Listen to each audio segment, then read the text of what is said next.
आज दुनिया भर में ऑटिज्म से आगाही का दिन मनाया जा रहा है।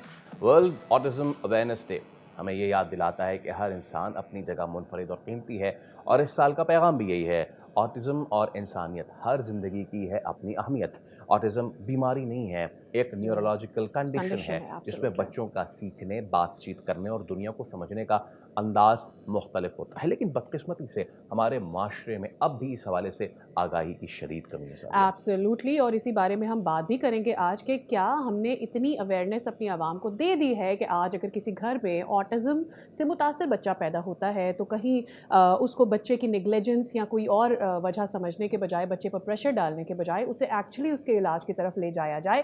डॉक्टर मारिया काज़मी हमारे साथ मौजूद हैं। आप सीईओ हैं autism care and rehabilitation organisation की। बहुत शुक्रिया doctor Maria for your time. It's wonderful to host you on the show. Being a parent, जब ये चीज़ सामने आती है कि जी बच्चा ऑटिस्टिक है या फिर उसमें सिम्टम्स हैं इस चीज़ के, पेरेंट तो आज का फिर वो कहता है कि नहीं, मैं इसको करूँगा, लेके आगे चलूँगा। बट वो जो इर्द गिर्द का एक माहौल बन जाता है, उससे कितना ज़्यादा एक टेंशन क्रिएट हो जाती है। लोगों को ये बताने की ज़रूरत है कि आप उन पेरेंट का साथ दें, रादर देन के उन पेरेंट पे, उस बच्चे पे अफसोस करें। बिल्कुल सर, अस्सलाम वालेकुम रहमतुल्लाहि व बरकातुहू। थैंक यू सो मच कि आप लोगों ने मुझे इनवाइट करा। फर्स्ट ऑफ ऑल, सबसे बड़ा प्रॉब्लम ऑटिज़्म के अंदर जो देखा जाता है कि बच्चा लुकिंग लाइक अ नॉर्मल जी। नज़र आता है। तो सबसे पहला एक्सेप्टेंस जो होता है वो पेरेंट को करना होता है, और या पेरेंट काफ़ी टाइम तक डिनाइल स्टेज पे रहते हैं, एब्सोल्युटली जिसकी बिना पर उनकी जो रिकवरी का स्टेज होता है वो अर्ली चाइल्डहुड के अंदर वो डिले हो जाता है। सही। इसकी बना पर इन्वायरमेंटल लर्निंग बहुत ज़्यादा हो जाती है। तो जो हम्म। डिसेबिलिटी का या व्हाटएवर द स्पेशल नीड्स की कैटेगरी के अंदर जो भी उनके अंदर प्रॉब्लम्स आते हैं वो इंक्रीज कर जाते हैं due to the environmental learning. Environment से वो बहुत सारी चीज़ें लर्न कर जाते हैं, और पेरेंट स्टिल इस चीज़ पे इंटैक्ट रहता है, मेरा बच्चा नॉर्मल है, इसके अंदर कोई प्रॉब्लम नहीं है। और राइट। ये सिर्फ बोल नहीं पा रहा है। ज़्यादातर क्लाइंट्स जो हमारे पास आते हैं वो ये प्रॉब्लम लेकर आते हैं कि बच्चा नॉर्मल है बिल्कुल, और बस बोलता नहीं है। 4 साल का हो सही। गया, 5 साल का हो गया। सही। सम टाइम तो पेरेंट्स अबव 5 ईयर्स के बाद हमारे पास लेकर आते हैं, सही। जो अर्ली चाइल्डहुड का टाइम गुजर चुका होता है। राइट। राइट। अच्छा डॉक्टर मारिया, मुझे ये बताइएगा कि कौन से ऐसे सिम्टम्स होते हैं आपके बच्चे में, और कब आप उन्हें आइडेंटिफाई, यानी किस एज के हिस्से में आप उन्हें आइडेंटिफाई कर सकते हैं जो आपको ये वार्न करें कि इस बच्चे को ऑटिज्म हो सकता है और इसे अब डॉक्टर के पास ले जाना चाहिए। फर्स्ट ऑफ ऑल,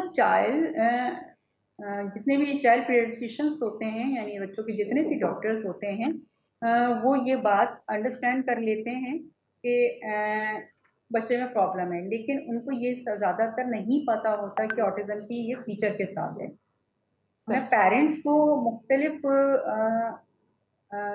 टाइम पर इन्फॉर्म कर रही होती हूँ। अगर आपका बच्चा दिखने में नॉर्मल है, बिल्कुल नॉर्मल नज़र आ रहा है, बट हम्म। वो एक 8 मंथ्स के अंदर बैबलिंग साउंड्स और अपनी पैदा होने के कुछ घंटों के बाद भी आपकी आवाज़ यानी माँ की आवाज़ को आइडेंटिफाई नहीं कर पा रहा, और आपको देख के स्माइल नहीं कर पा रहा, या आपके साथ प्ले नहीं कर पा रहा, और कुछ महीनों यानी 1 महीने 2 महीने के बाद भी अपनी नेम को आइडेंटिफाई नहीं कर पा रहा, यानी हम्म। उसको आप आवाज़ दें बेबी को, और जब बेबी आपको टर्न होके ना देखे तो फिर आप समझ जाएं कि कोई ना कोई रेड फ्लैग्स हैं। सही है। और वहीं से स्टार्ट करना चाहिए कि जब बच्चा अपने नेम को ओरिएंटेशन नहीं दे रहा, सेकेंडली ये कि पेरेंट की आवाज़ को आइडेंटिफाई नहीं कर पा रहा या हम्म। रिस्पॉन्ड नहीं दे रहा, हम्म। हम्म। यानी किसी खास चीज़ पे कॉट में लेटा हुआ बच्चा अगर गेजिंग कर रहा है हम्म। और रिस्पॉन्ड नहीं दे रहा, तो इसका मतलब है कि वो रेड जोन के अंदर है। सेकेंडली ये कि अपनी बेसिक नीड्स की आइडेंटिफाई करने के लिए एक खास साउंड सिस्टम के ऊपर काम नहीं कर रहा, तो रेड फ्लैग है इसके साथ। सही ओके। है। अच्छा, जब बच्चों की अक्सर देखिए मैंने महसूस किया है कि बच्चों की टीथिंग स्टार्ट होती है तो वो अपने सर को बैंग करने लगते हैं, उनको इरिटेशन होती है, उनके सर में दर्द होता है, उनको समझ नहीं आता कि रिस्पॉन्ड कैसे करना है। ये वो कुछ सिम्पटम्स हैं जो कि समहाउ ऑटिज़्म जिन बच्चों को होता है उनके साथ मिक्सअप हो जाते हैं। कुछ बच्चों को शोर हैंडल नहीं होता, वो बार-बार अपने कानों पर हाथ रखते हैं। अक्सर ऑटिस्टिक बच्चों में भी हम ये सिम्पटम्स देखते हैं। So how do you differentiate and कैसे पता चले कि कुछ मैंने पेरेंट्स ऐसे भी विटनेस किए हैं where their child is not autistic but they are so scared, doctors have told them their child is not autistic but they are so worried कि वो अपने बच्चे को इस तरह से कंफ्यूज कर देते हैं।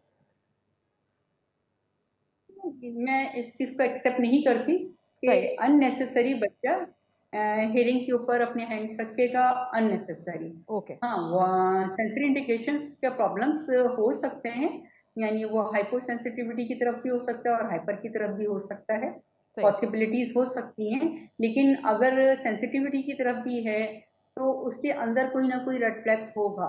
सही है। ओके। अदरवाइज वो अननेसेसरी, हाँ, एक शाइनेस एलिमेंट जरूर कह सकते हैं कि एक बच्चा एक शाय था, ओके। इंट्रोवर्ट टाइप बच्चा था, ओके। जो अपनी वर्ल्ड में होता है, बहुत ज्यादा फ्रिक्वेंटली सोशलाइजेशन के तौर पे आंसर नहीं दे पाता, वो एक अनदर सिनेरियो। ओके। लेकिन आप उसको ऑटिज्म से के नहीं कर साथ सकते। मैच नहीं कर डॉक्टर साहब, सकते। Just just one last thing, क्योंकि आप इन सब से रोज़मर्रा पे डील करती हैं, you have got some success stories as well.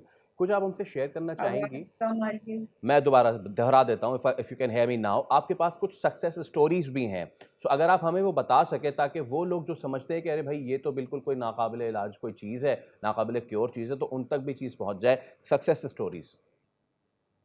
सबसे इम्पोर्टेंट चीज, अगर बच्चा अंडर 5 एज के अंदर आइडेंटिफाई हो जाए उसका प्रॉब्लम्स, लेबल अलाउड नहीं थे पूरी दुनिया में अंडर 5 इयर्स तक के बच्चे जो कि लुकिंग में बिल्कुल नॉर्मल नजर आते हैं बट वो ऑटिस्टिक हैं, तो आप उनको लेबल नहीं कर सकते, ये एथिकली राइट्स नहीं है। सही। अंडर 5 वाले बच्चे को अगर ट्रेनिंग दी जाए तो वो near to the normal, normal नहीं हो सकता, नियर टू द नॉर्मल हो जाता है। इस तरह के हमारे बहुत सारे बच्चे हैं।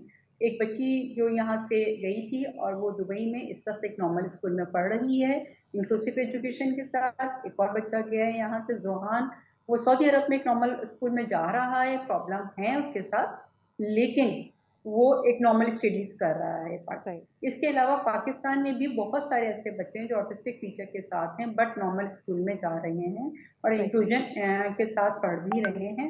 लेकिन ज़रूरी नहीं है कि सारे बच्चे एजुकेशन में आगे निकल जाएं, बाज़ औक़ात लोग वोकेशनल ट्रेनिंग्स पे भी बच्चे आगे निकल जाते हैं। सब्सक्राइब करें और बेल दबाएं ताकि कोई खबर रह न जाए।